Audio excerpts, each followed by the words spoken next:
Hey guys, welcome to another episode of Journey to Identity. I am your host, Sharon Tillman. Happy Tuesday. This is not the first Tuesday of September, but can you believe that we're like approaching like these fall months? Like, as I'm waking up in the mornings, I'm starting to feel like this cooler breeze, this cooler weather, which lets me know that like fall is literally right around the corner. And I don't know about you, but like this is one of my favorite seasons. Like fall is literally one of my favorite seasons. And I know the fall date may not be coming, but the weather and the signs of fall approaching is enough for me. So I'm actually ready to put my fall stuff up. Like I don't know about the rest of y'all, but I am ready to like put my fall things up and decorate for the season, right? I'm like a week away. Like I've already start like mapping out things in my brain, right? And so I'm literally like a week away. I just want y'all to know. Okay, so we're gonna pick right up where we left off last week. I do need to insert this event prior to because this particular event actually happened prior to my mom's diagnoses. So last week I left you guys with my mom's diagnoses, and I want to start there. Um, but I really need to insert this event before getting there because this event actually happened first. I may just go back to my mom, finish that up, and then take you back if that's okay. So last week when we left off, I was talking about my mom's diagnosis. I was talking about we're at the hospital, they see black spots, and they're like, we believe that this is cancer. We believe that this is cancerous. We want to transport her to a different hospital who has the ability to look into those things, who has the wherewithal to go deep and to run the testing, take the images and all of the things in order to be able to really clarify exactly what it is. And so I remember just we're listening to the doctor. My mom is pretty afraid. She has some tears, which is totally expected. Like we don't even know if this is what it is, but just the thought of it. I also said on my last video that my mom was so small, right? So it was frustrating to me. I have to be honest that, it had gotten to this place because for me, I'm like, okay, I'm looking at my mom and clearly I can see that something's going on. Even if something isn't wrong, something is definitely going on that's letting us know, that's alerting us that something may be trying to go wrong, right? But as I'm looking, I haven't heard anything. Nobody has said anything. My mom isn't saying anything. And I don't know. So, like, I'm always the girl who's trying to lose weight. So, when I can see that I'm losing weight, like, it's very noticeable for me because I'm always trying to lose a pound or two. Okay. Like, it's clearly always on my radar. But I guess if you're unconsciously trying to lose weight, like if you're not trying to lose weight, and it's just happening for you, it's just falling off. I don't know. I still feel like you're going to notice it, especially if it's drastic, right? This was a drastic weight loss. So I leave my mom at the hospital. I have to, John's mom lives in the area. I run to John's mom's house just so that I could give them the news as we're waiting for them to do the transfer. I have my kids with me, so I'm following the transfer instead of riding along. So as I'm waiting for them to get all of the things together, to get her a room together where they're getting ready to transfer her to, and all of those things, I am visiting with John's mom. I want to give John's mom the news that I just received from the doctor, and I want to like. As I'm telling this story, guys, it's almost like one of those things where it's like, girl, did you ever really process where you were? Like what was happening in your life all at one time? And like how are you getting through? And I just want to be completely honest with you guys, and I don't want to sound super deep. It was God, right? And it's not God because I'm on my face and I'm praying and I'm all of the things. It was God because he knew that I had no more strength. I had nothing. Like literally I had nothing. And it was such a series of events happening in such a short time span that I was literally just like, this is like, God, I don't know what you want from me, right? It got to that place where it was just like, I don't know what you want from me, Lord. Like I don't know anymore. Like this is a lot. This is overwhelmingly a lot. I don't know what you want me to do, right? So I leave John's mom. While I'm at John's mom house, the hospital calls me and they say, "Hey, we're ready to do the transfer." I said, "Okay." I'm about maybe 5 or 10 minutes out, so I gather my kids and we head over to the hospital to follow to do the transfer. And so we get over to the hospital. They get my mom settled in, and I don't did I have the kids? I can't remember if the kids stayed or not because it's still like COVID. I know I went in the hospital with my mom and I stayed there with her for a while. So maybe they didn't come. I can't quite remember. But we got over to the hospital. We got settled in. They got our room, and my mom had an excessive amount of fluid that was just sitting on her lungs, and this is why she just could not breathe because the fluid was excessive and it was just building up and building up and building up. And so I remember, getting in there and they're getting her out of her clothes, getting her into a gown because they need to drain this fluid immediately from her. And so she, goes through that process. And as she's undressing, I'm just looking, and my mom is a stick, guys. And like, she's never been a super big lady, let me clarify, but you can always tell the difference in, like intentional weight loss and unintentional weight loss. I like to say that. I think so anyway. My mom lost about 52 pounds in a month, or a month and a half, excuse me. That's very that's some intent that's very drastic for me to notice, right? Um so she's going through a series of things. We get to, my siblings and I are talking about it. They're confirming, like, this is cancer. We don't know what stage, we don't know what kind, we don't know any of those things. Of course, you have to see an oncologist for that.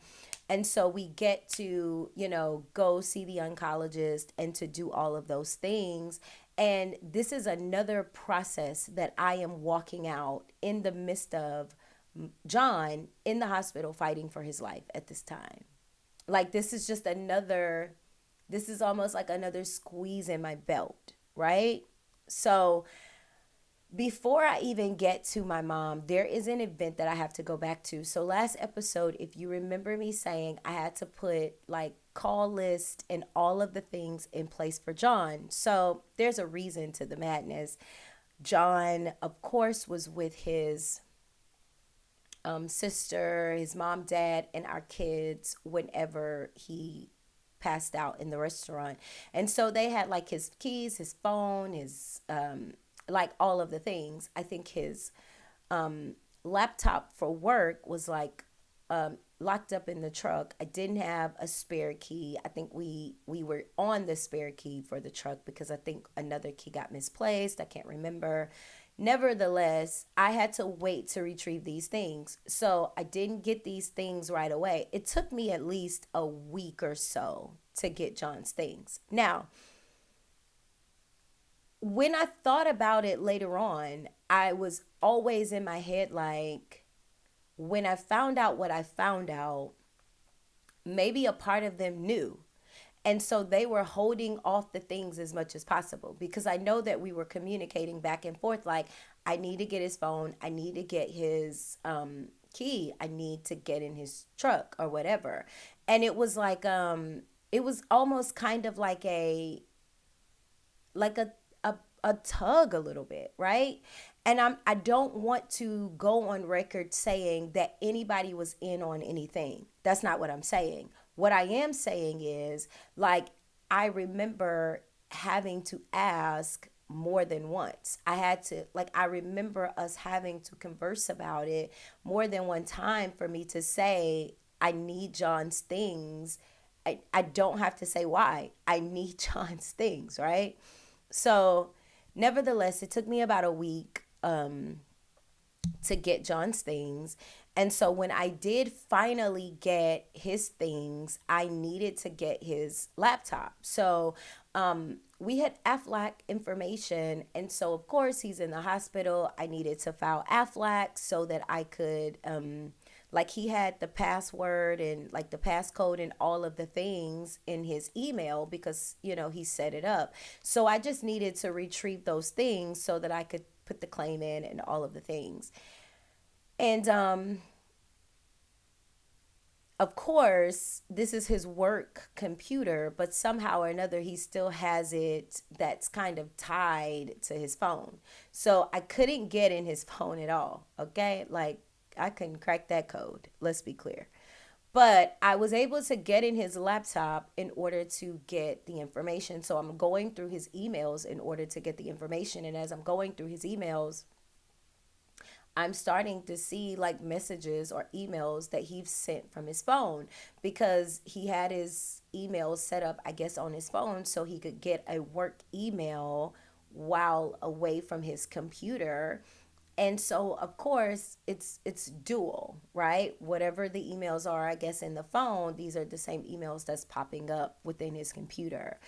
And so as I'm going through the emails on his computer, I am flabbergasted because John clearly is having a whole different life outside of the life that I get to see every day with our kids. And I'm just going through and I'm reading emails, I'm reading, correspondence from different females. I'm reading where John had been unfaithful, where John met someone on like an app and then went to their house and had relations with them. I am reading where he has like literally been good morning and texting and all of the things. Like all of these things I am reading in this laptop and these emails, and I can't even cry, right? Like I'm not angry, but I don't have tears in that moment, right? I don't have any tears in that moment. And so I'm just reading and I'm shocked, I'm stunned, I'm flabbergasted. I'm like all of the things. And so as I'm going through these emails, I'm just like, okay, God, what do you want me to do with this? It wasn't even a situation where like I was going in there just to find something. Now, let me be very clear.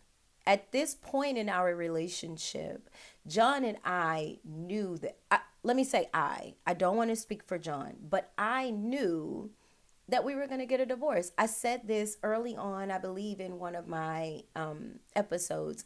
I knew that the time was going to come that John and I was going to get a divorce. I didn't know when, I didn't know where, I didn't know how, I didn't know what the reason would be. I just knew that it was going to happen, right?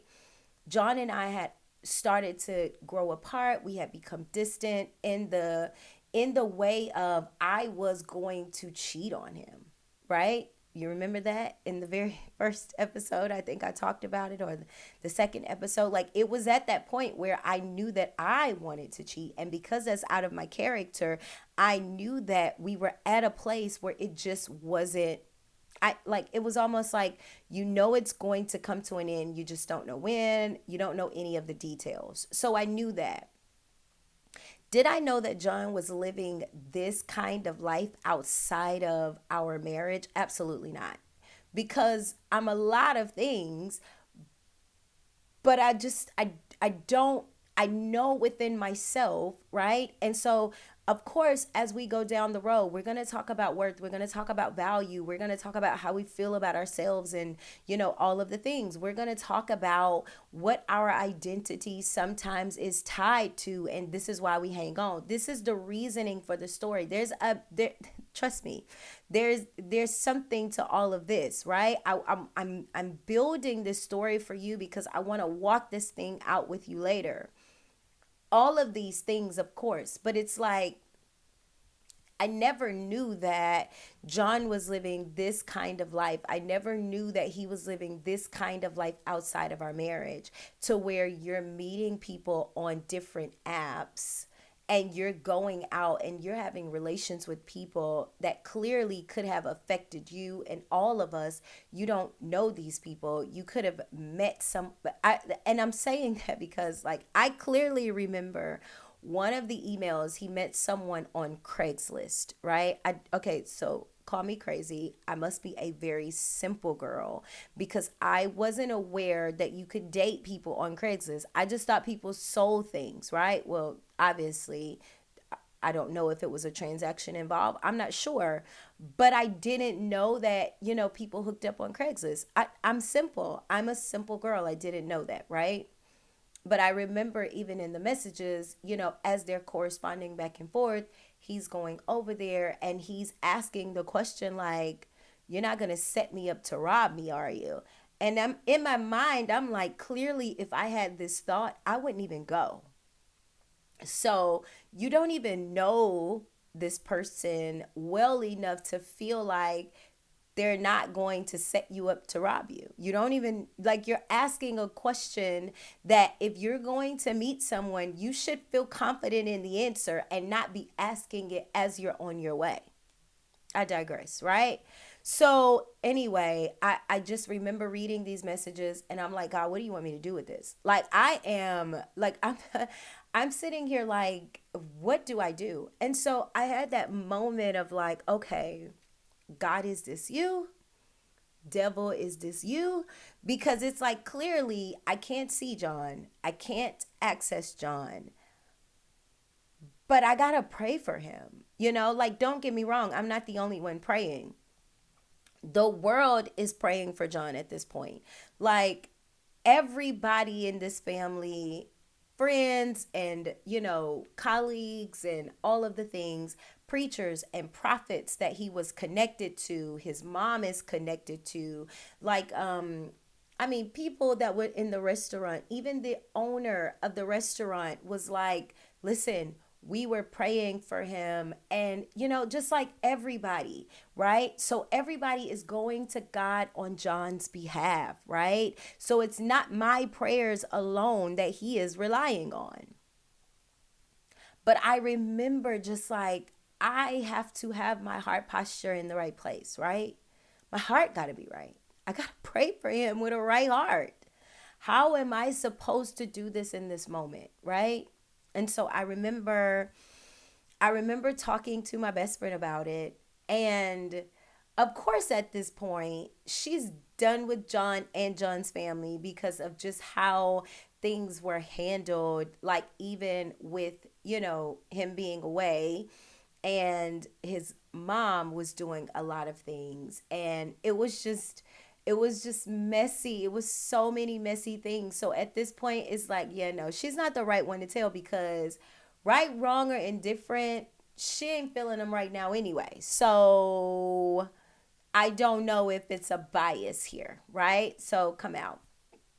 I go to John's cousin because her and I were pretty close. And I knew it wasn't a bias there because even with family things and with, things with John, like she got it. It wasn't like, oh no, that's my cousin and blah, blah, blah. It was like, no, I get it because I'm a woman first. I've been married before, like all of the things. So her and I were pretty close. And I remember, talking to her about it. And she was like, Sharon, you can't fall for that. Like that's the enemy. The enemy is trying to set you up. He's trying to get you off track. Like Sharon, don't fall for it. She was like, don't. Just go. Don't do it. Go to God.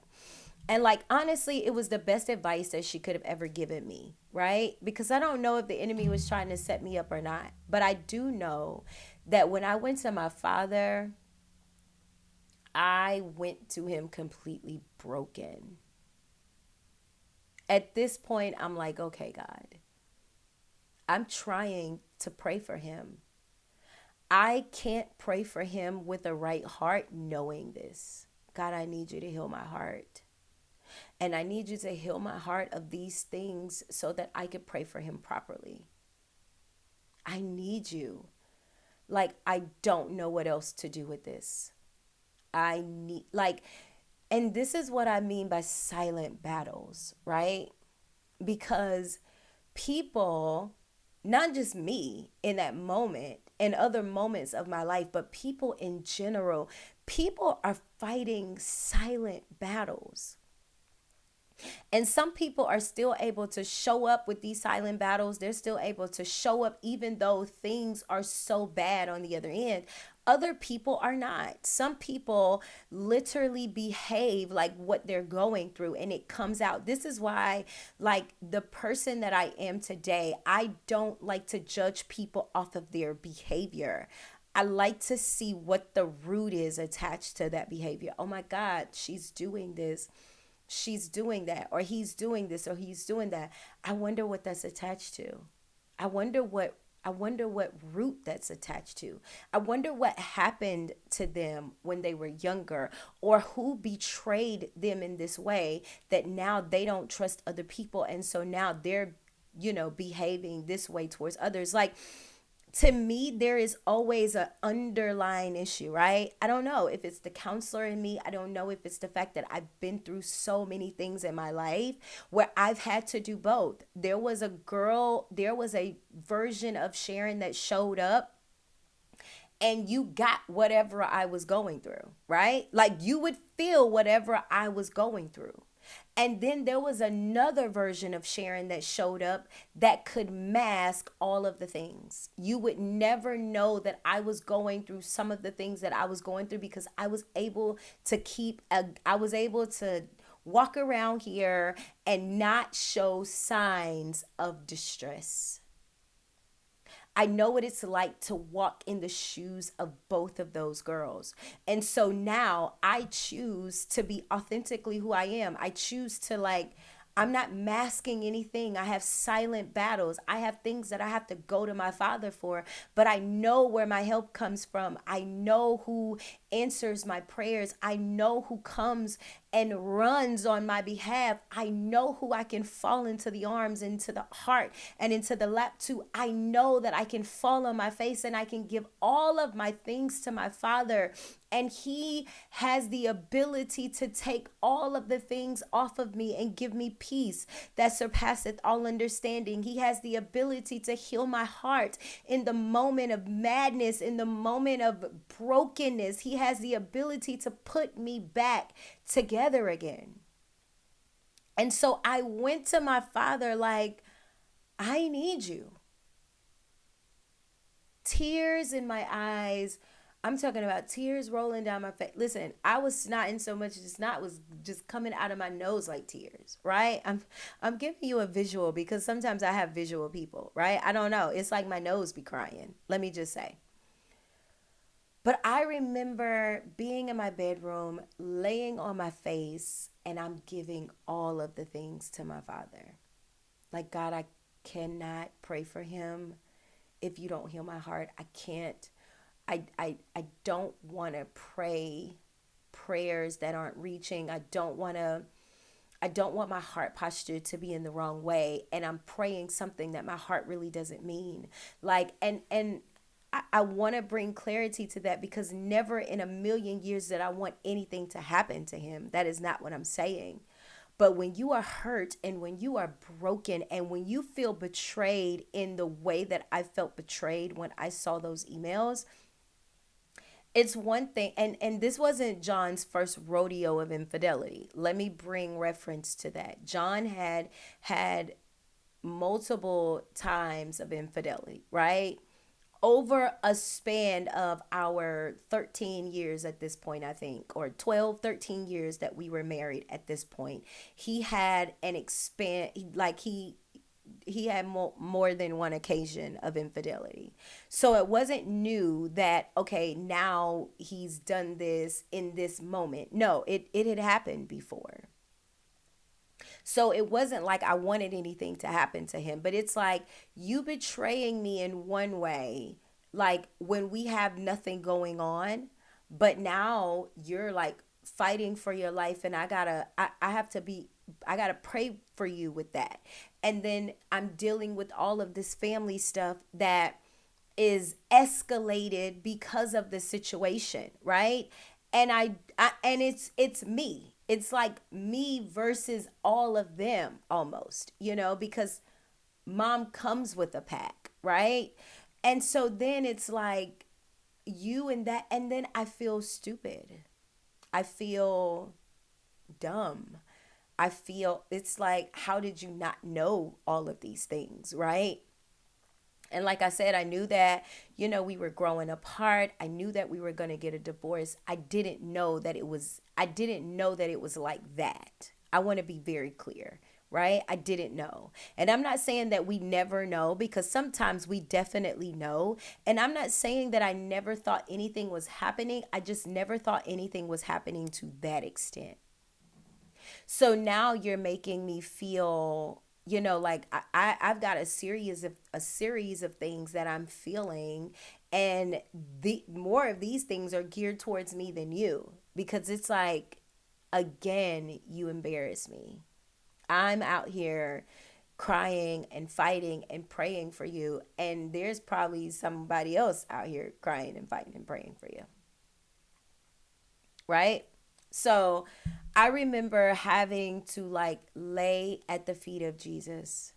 And I mean, not, this isn't like a lay and then get up. This was like, I had to lay at the feet of Jesus. And I was there for a long time. I needed God to heal my heart, because I needed to pray for him right. I needed to pray for him with the right posture. I needed to be okay. Like I didn't want anything to happen and my heart not be right. Like I needed God to do this for me. I needed him to do it. I needed him to do it. And you know what? He did it. God healed my heart in the midst of all that was happening with John, so that I could pray for John properly, so that my heart posture was right, so that I could speak to the doctors properly. Like I needed, because I needed to keep going. I couldn't just stop right there. I needed to keep going. And I was able to do that because of my father. I need you guys to know. I, listen, there are never enough words to describe how good God is. And when I say never, I mean never, right? There are never enough words. There are never enough analogies to really put a frame or a reference around how good God is. He is absolutely amazing. But I knew that it was only God who got me through that. It was only God, because there is absolutely no way that I would have ever been able to go through it, that I would have ever been able to walk that out, that I would have ever been able to handle that situation had it not been for the Lord. I never would have did it. I never would have gotten there. I never would have been able to walk that thing out the way that I did. Not perfectly, but postured right. I never would have been able to do that without the Lord. I just want you to know. I never would have been able to do it. So, um, moving forward, I needed to take you back. So this is why I put the list in place. People were calling, the nurses were letting me know, like, okay, this person called this person. Some of these names I didn't know. And so I was like, okay, well, here we are. We are not giving any information out to anybody if it's not this person or this person or this person. There is a password that I'm putting on here. If they don't know this password, they don't get the information, right? And it was sad that I had to do that in the midst of all of the things, but I'm like, okay, you know what? I'm going to block it. Because at this point, and I don't know if I said this in my last episode, but at this point, I understood why God allowed it to look like COVID, right? Okay, so clearly we went back and we got tested again. Myself and his mom and dad and his sister, the kids, everybody waited a few days. We went back, we all tested again. All of us was COVID free. None of us had COVID. So clearly, if John had COVID, then one of us, right? All of us wouldn't have been negative.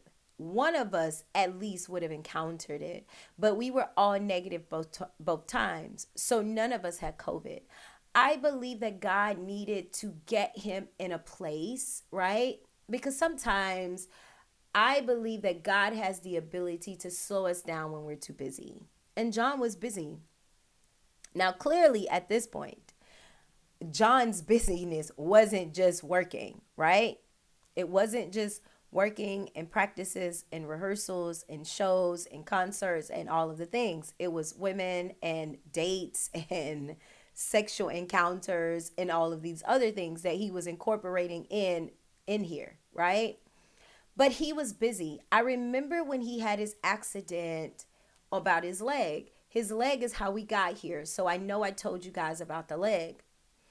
When he had his accident on his leg, I remember one aunt in particular who came to him and said, hey, listen, as I was praying for you, the Lord needed to slow you down. Right? So sometimes when the Lord needs to slow you down, he needs to talk to you. He needs you to hear from him.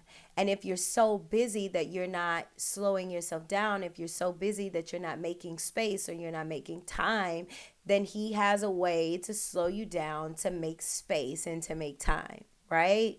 So fast forward that to now, I believe that that's why he showed up. The test showed that he had COVID.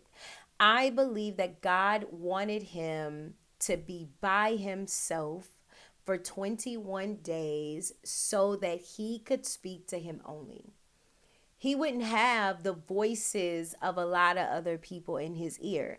Outside of the video or the recording that we made that kind of played over and over in the hospital, outside of that recording, he wouldn't have had anything else, right? That was that any no other voices, no other thoughts, no other projections on what anybody wanted from him. It was almost like a solitude space where he could just be in the face of God, you know?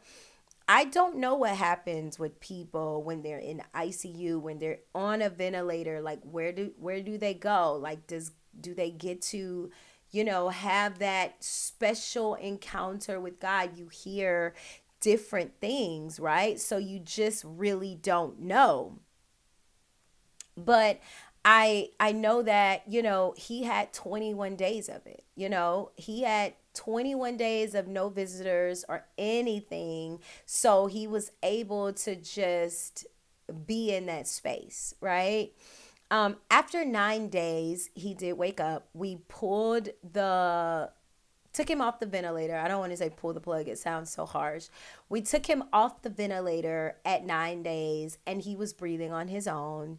And so that was amazing. He started to breathe on his own and he woke up. He started to wake up. He wasn't completely woke day 9.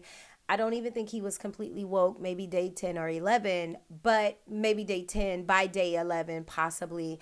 I remember the nurse going in and she was like, hey, listen, I know you want to see him. And I was like, I really do. The kids want to see him, like everything.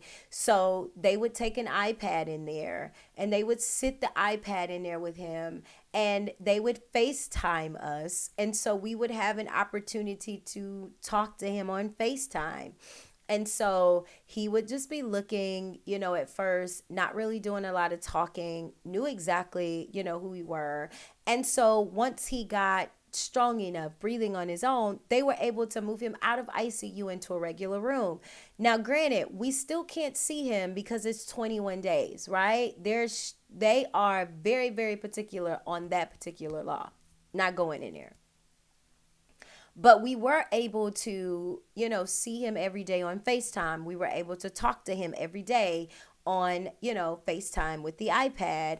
And he would talk. He would always just like try to get up and he couldn't walk. And it was like his brain would forget that he can't walk. So a lot of the things, there were a few delays and different things in the beginning. And so finally, when day 21 come and we could go and we could see him, it was almost like a magical moment, right? It was like, oh my God, I haven't saw you in so long, to like physically be able to touch you, to physically be able to see you face to face. I think at one point he only got so used to seeing us on the iPad that once they cleared him for a visitor and they opened the door and he saw me in the hall, like he was crying and crying and crying, because I guess he was like, oh my God, like she's come from the screen, right?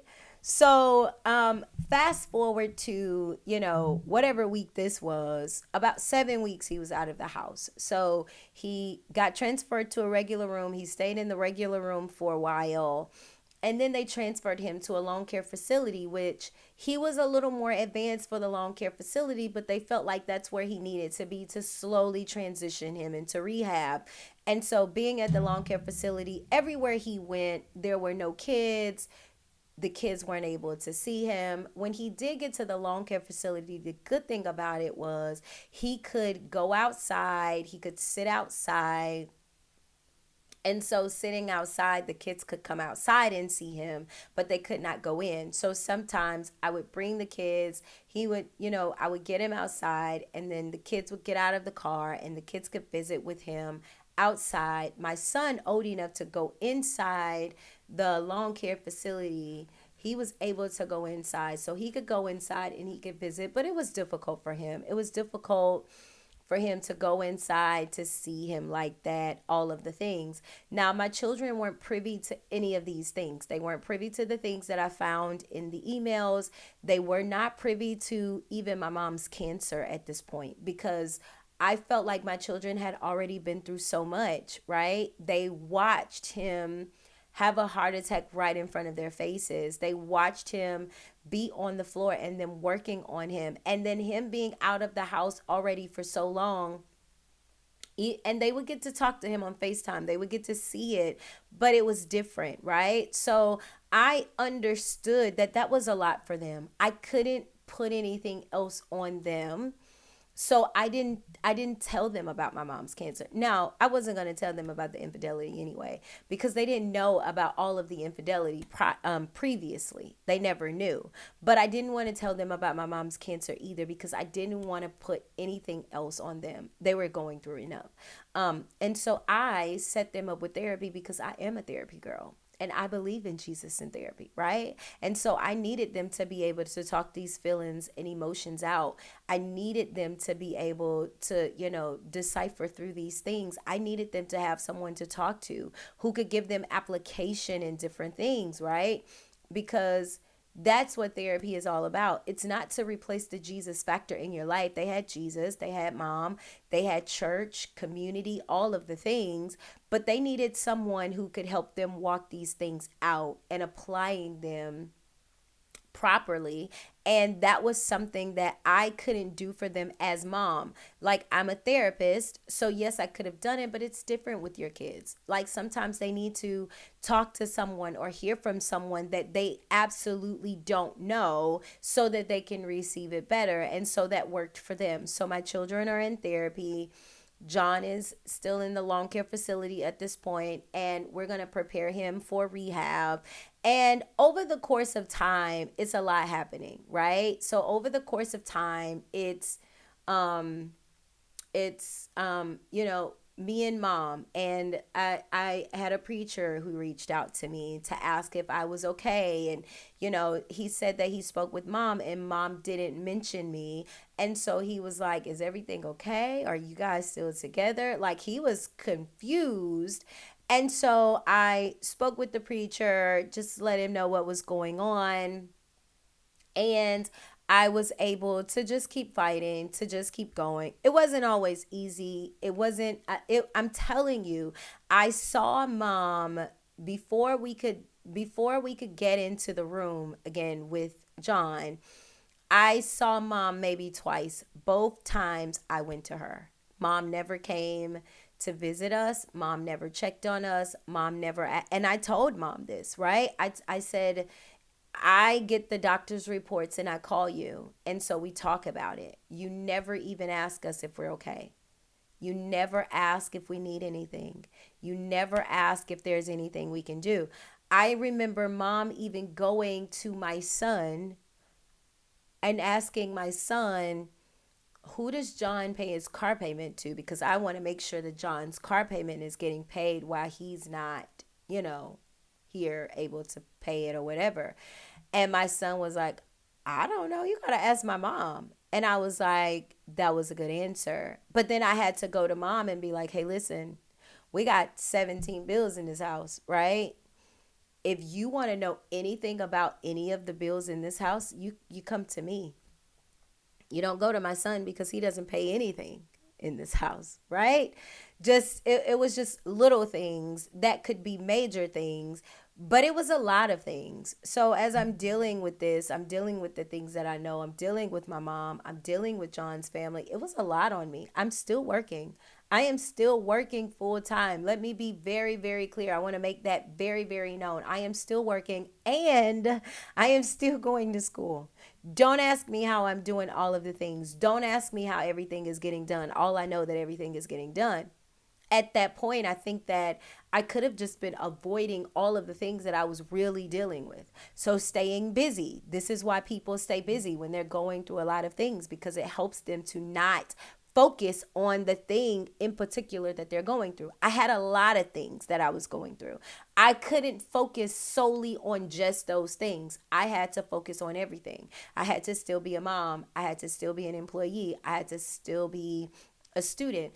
I had to be the point of contact for John. I am the point of contact for my mom. So I've got doctors and nurses calling me several times a day from either one way or another. I'm getting a doctor's report from John and I'm handling things on John's side. I'm getting doctor reports from my mom and I'm handling things on my mom's side. So I was spread so thin. I was spread so abroad. It was so much of me that was being given out and there was nothing being poured back into me. Like it, I was literally like just, I was almost at the empty for sure. If I had not gotten to empty, and I know I did get to empty, I was really pulling from the bottom of the barrel at one point because I'm giving out all of me. Right? Thank God for his replenishing. Thank God for his restoration because I know that God is keeping me. I know that God is giving me the ability to keep going, to keep moving, and to keep surviving, right? Because I wasn't thriving at that point. I think I was just surviving. But God was helping me to get through all of these things and making me vigilant and making me alert. And some things were falling through the cracks. Let me be very clear. I don't ever want to paint the picture, or I don't ever want to paint the image that these things were just happening and like everything was always copacetic and there were no bumps in the roads. There were always bumps in the roads. I want to be very clear on that. There were always bumps in the roads, and God is faithful because he kept me and he allowed me to continue to go through, right? And so my mom wasn't able to come, of course, because of the things that she had going on. And, you know, my mom's story, I just needed to bring reference to where we were, you know, with her. We did go to the doctor. We did find out that she had like stage 4.5 lung cancer. And the doctors were not certain that if any chemo or anything wouldn't work for her, that she would make it throughout the end of the year. Right. And so that's a lot to take on. That it's a lot, but I am confident that the Lord has, and let me just say, this was 5 years ago and my mom is still here today. I want to be very, very clear. I'm sorry, 4 years ago and my mom is still here today. I want to be very, very clear in God is faithful and God is a keeper. Most, if not all of the people that I have spoken with who had a family member who had lung cancer did not live long. And so I am so grateful and faithful to know that God's hand was, and still is on my mom's life because my mom is still here. And to know that God knew that I couldn't afford to lose her then, right? There was still healing that we needed to do together. But with all of the things happening, like I've already got John fighting, for his life, losing my mom in that. I just don't believe that that was ever the intent of the Lord. And that's why she's still here. Um, so, going back to John finally getting an opportunity to be transferred from the long care facility to rehab, and he was in rehab for about 2.5 weeks or so before he was able to come home.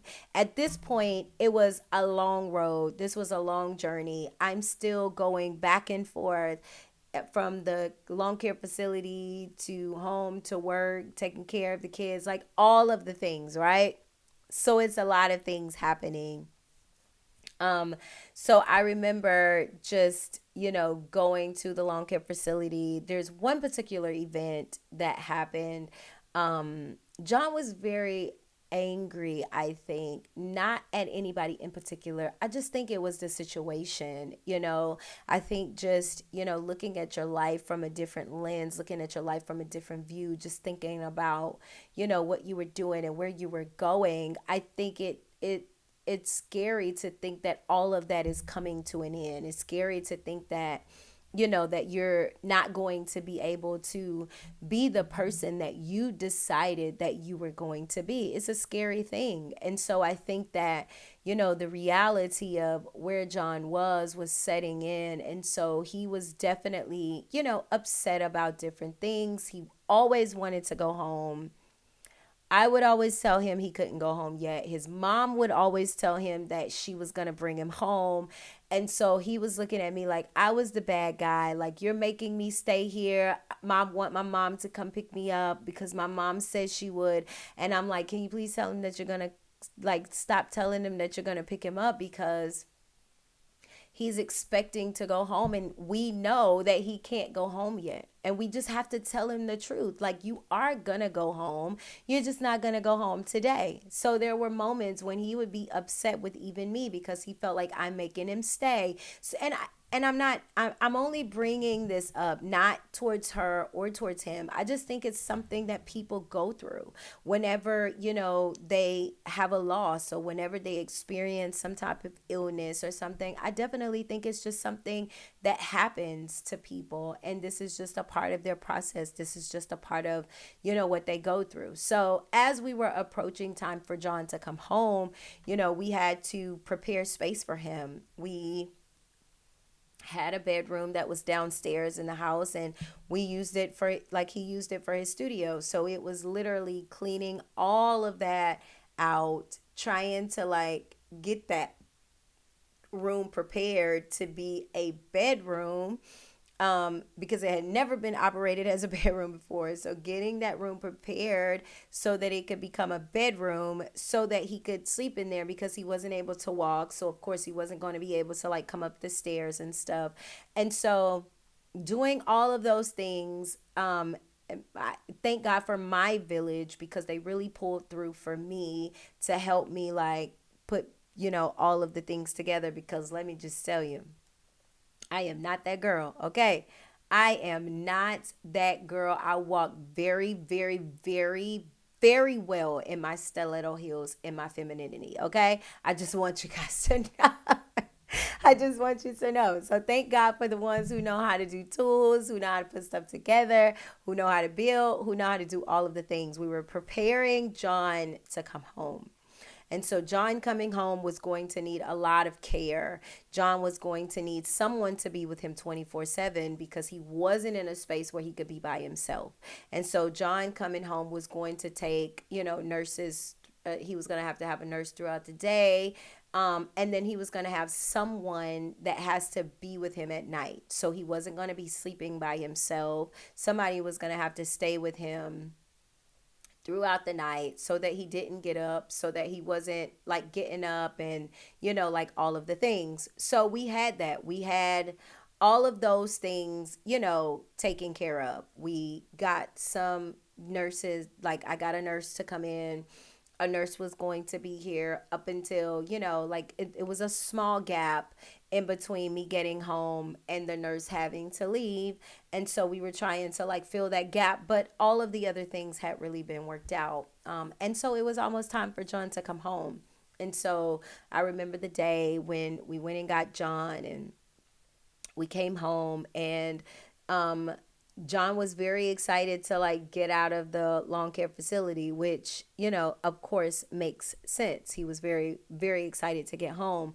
And so as the time came for him to come home, as the time came for him to be able to get home, and, us needing all of the things from a wheelchair to a walker to, like a seat for bathing in the shower, just like a lot of different things. We had to prepare him to be able to get home and to be comfortable here and to still be able to, function the way that he needed to function and things of that nature. And so I remember John coming home in like August, right? And I'm giving you the time frame because the time from John coming home up until the time that John and I separated was probably about 2 months.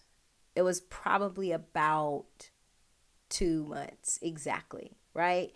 And so I'm gonna run you through a series of events. I'm gonna run you through a lot of different things that took place. I'm going to run you through a lot of things that happened within that 2 month time frame that even got us here. The biggest event of all would be the night where John and I officially separated. This is the night that this was his last night that he and I were together, that we ever stayed together, that we were, considered to be together. That was a major event. And so, of course, I'm going to leave that for the next episode. As John came home and the nurses was here, there was still a lot of combativeness, between his family and I. We just couldn't always agree on the things that needed to be agreed upon. So there would be times when, whenever John would be here. And of course, because of his heart attack, because of all of the things that he's gone through, we're on the healthier of the eating side. We're trying to make sure, that we're eating healthy, make sure that we're eating the right things. And John was not that guy. He didn't want it. He wanted the things that just were not good for him.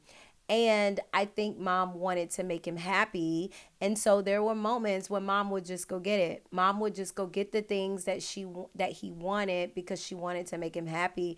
And I'm sure as a mother, you're wanting to make it. I'm a mom, right? So I can see it from her perspective. I guess I'm a mom with love. So I'm like, hey, listen, if this is where we've been, you're not getting this because this is how we've got here. Like, we're going to do better. And I love you enough to tell you no, right? I'm that mom. Everybody's not like that. So I want to bring reference to, I can see it as a mother just wanting to make him happy. However, I do think, it was very combative when it came to, what we needed to do for him together. And I bring reference to this not to throw anyone under the bus. I bring reference to it because I want you to know what my walk was like. I want you to know what my journey was like, right? Because all of these things are part of my journey. All of these things are literally a part of my building up, my leading up to the events of how we're getting to where we are. And so, that would be a fight between me and the mom because she would get it, I would find out, and then I have to say something, and then we're arguing back and forth. And so I would cook things, and he would say that the things were nasty so that his mom would bring him something different. And that's what she would always do. And so being at the house with John, it was hard, like I am still working full time. I am working a part time also. I'm still going to school. I'm still, on call for him and my mom at this point with her doctor's appointments and all of the things that she had going on as well. And so I would go to work throughout the day, and then I would come home, and John's mom has been here with him for maybe 2, 3 hours or so. Because sometimes the gap would be 2, 3 hours depending on traffic because I am, commuting. But it would be like, okay, John's mom is here. John's mom hasn't cooked. John's mom hasn't cleaned. John, and I mean, we have older kids. Our youngest at this time is probably 3 years so, but she's not here all day. She's literally in daycare. So it's like I have to come home after I've worked. I have to come home and then I have to take care of John and I have to cook and I've got to make sure that my family eats and like all of the things. And it was just so many different ways that I felt like, it was hard. Like John's mom made it harder for me when it could have been something easy or it could have been something simple. It didn't need to be like a 5 course meal. It could have been something simple like a ziti in the oven or something in the crock pot or whatever. Just anything to kind of help out would have been nice. Even one particular event when one of his aunts cooked a bunch of food because she wanted, to give him some of the things that he liked, and they bought it up here and a few of his aunts came too, and everybody sat here and everybody ate and all of the things, and I come home from work and nothing's left and I still gotta feed myself. It was just like little things like that would be like, wow, guys, come on, right? But I'm saying that to say, like, it wasn't an easy walk, You feel like and I know this happens in life, right? And so I'm going to get ready to wrap up here. And then within the next episode, I can kind of walk you through some of the things that led up to John and I officially separating. Like I can give you the small things that led up to it, and then I'll give you the event that kind of took it to the next level. But it's like life, right? Whenever you feel like you're getting over one hurdle, when you feel like you're crossing one hurdle, you're crossing one barrier, and you're thinking, okay, finally, we're on the other side of this, there's always something else that you've got to cross. There's always another burden, or there's another barrier, or there's something else that you have to keep stepping over. It's never just like the smooth walk. And I believe that it's not like God doesn't do this because he just wants you to always have to go through something. He doesn't do this because he always needs you to be in the place or the space of like going through. He does this because he's developing us. I remember one preacher came to our church and she preached and she talked about the roads and how some roads curve and some roads have elevations and some roads have detour. Like she broke this thing down, and I wish I could like repeat it the way that she gave it, but she broke it down, or he broke it down, I can't even remember, but broke it down in the form of why we have so many different curves, why we have so many different things when it comes to roads and when it comes to things, and how you hardly ever see a straight road. You hardly ever see a road that has no bend, that has no curve, that has no elevation, that has like you hardly ever. And it's because like God is always developing us. He's always developing our character. He's always wanting to make us the image of who he is. And so certain things that we have to go through in life, certain things that we encounter in life, they're a part of our process, a part of our breaking, and a part of our stepping to go there, to get to the other side, to get to that place where God is calling us to be, to get to that place that God is like, hey, listen, I've got this in store for you. I can see you here. In order for you to get here, this needs to be developed. This has to happen. This has to take place. You've got to know what it's like to walk here. You've got to know what it's like to walk there. And so, my particular journey, I believe that God allowed me to go through so many different things in my marriage. I was able to exhaust almost every vow in my marriage, for better or worse, sickness and in health, almost to death do us part. I literally was able to walk out almost every vow within our marriage.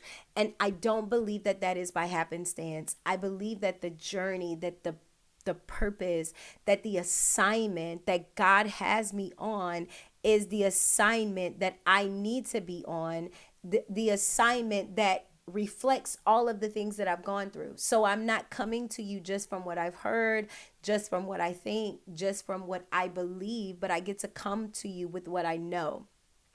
I know what it's like to be here and to go through this and for God to do this. I know what it's like for you to be in a marriage. I know what it's like for you to be in a marriage and your husband almost passes away. I know what it's like for you to be in a marriage and your husband goes through sickness and you've got to care for him. You've got to take care for him. I know what it's like to be in a marriage and you go through infidelity and you think that there is no way out. You think that you can never forgive. You think that you can't get to the other side, but you can.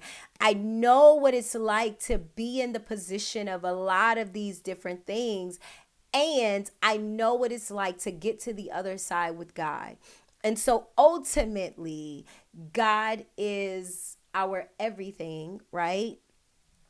And in everything that we do, everything that we see, everything that we believe about him, right? Dr. Darius Daniels, again, always says the God that you see is the God that you get. So if you see God small, you get God small. If you see God large, you get God large. If you see God to be your healer and your protector and your rider and your comforter, that's what you get. But if you see God to be your father, one who loves you so much, one who knows the amount of hairs that is on your head, one who can love you beyond your faults and beyond your failures, your father who has need of you, your father who has chosen you, your father who has a plan and a purpose for you, if you can believe him to be your father and to believe all that to be true, then that is who you get. That is the God that you get. And so in choosing to allow God to have his way in my life and choosing to allow God to be my father, I choose to get the father that I see, right? I choose to get the God that I see. I choose for God to be my father because he's already chosen me. I choose to allow him to have his way in my life because even if I didn't choose it, he's going to do it anyway, right? Right? But it's something about being able to just surrender it to him. It's something about being able to surrender that particular thing to God and him not having to force you in it or to put you in it or to put you in circumstances, but for you to choose that this is the place that I want to be. Listen, I love you guys for real. I am so appreciative of you going on this journey with me. I hope I'm helping you. I hope that you're getting something out of this. And not just tea, because, you can get tea anywhere. But I'm hoping that you're getting the things that you need to get in order to be who God has called you to be. And you get to take a look and you get to reflect on your own journey and where God has you and what God is doing on the inside of you and how your journey is turning into your identity. I love you guys for real. I am Sharon Tillman. Have an amazing day.